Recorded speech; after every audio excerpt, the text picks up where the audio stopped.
ตั้งใจรักใครกินเลย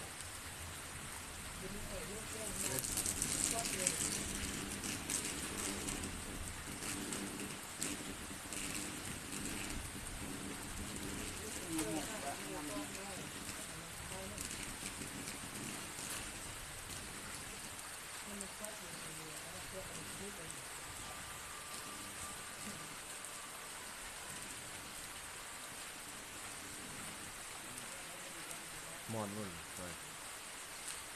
ไม่ใช่หลานเนาะมันไม่บุญหมดมันชอบเลยมันหมด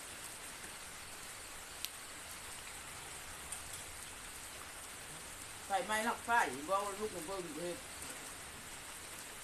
ไม่เต็ม